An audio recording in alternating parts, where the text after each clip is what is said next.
Is back to the IRS scandal with more trouble for the woman at the center of it. The House Oversight Committee voting today to hold Lois Lerner in contempt of Congress.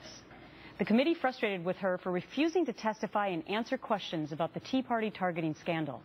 My next guest, Republican Congressman Chaffetz from Utah, is a member of that committee and very familiar with this story. Great to see you, Congressman. Thanks, Gretchen. So what's the next step? Well, now that we've held her in contempt, I believe it was 21-12, a committee vote along straight party lines. It goes to the full House, and it's a matter of time till Speaker Boehner brings it up. And after that, let's say it passes in the House, which it probably would, then it goes to the Department of Justice?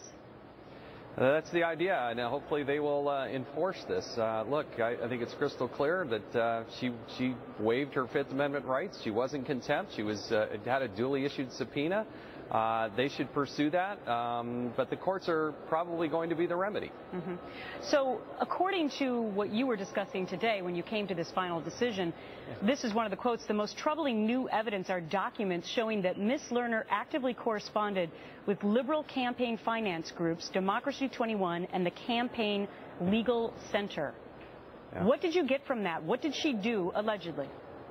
Well, it's pretty clear that she was hoping to get a job. Now, keep in mind, she's at the IRS. She's in charge of reviewing all these cases, and yet we find some email traffic that shows that she was actually actively hoping that she would actually be employed by these very people. And so there's so much material here, Gretchen, that the propensity of the evidence, the preponderance, I mean, there's so much evidence out there that it just demands answers. Remember, she's the one that first apologized for the fact that supposedly they had done something wrong. And so as we pursued that, we have found that they did something wrong. She has a duly issued subpoena. She has to come testify, and she didn't. It seems as if the stories are changing with several central figures, because not only Lois Lerner, but the president himself, quite honestly. I mean, he originally seemed to be very upset about this story and then went on a couple of months ago and saying there wasn't a smidgen of corruption. But here's my question, Congressman.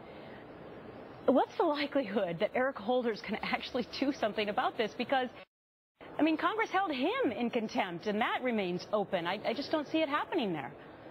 Well, we can't give up. I mean, this is our process, and I think the American people have to demand that their executive branch enforce the laws. When you have a duly issued subpoena, it's not optional. You have to come to Congress, and when you waive your Fifth Amendment rights, we have the ability and the right to cross-examine any statement that she made. She's an attorney. And she should know better. She personally is an attorney. She was there under advice of counsel, had a written statement, and when she makes that statement, we have the right to question her on that statement. She could have just said, I am going to exercise my Fifth Amendment rights and not speak today, but that's not what she did. So what do you make of the fact now that there's another report today that there was some sort of an email connection to Congressman Cummings' staff, that the vote has raised concerns that the IRS improperly shared projected taxpayer information with Congressman Cummings' staff? Well, look, the minority has the right to investigate as well, but as Chairman Issa, I think very smartly and laid out in great detail, has sent a letter over to the minority saying, are you actually overstepping your bounds and asking for information and intimidating a witness that came and was testifying before Congress? Again, we're dealing with some very personal information, and if you're trying to seek that and extract from somebody, perhaps maybe you've stepped over the line, and that's the real question. I think Darrell Issa was absolutely right to do it, though. All right, Congressman Chaffetz, thanks so much for your insights. We'll see if John Boehner takes it up.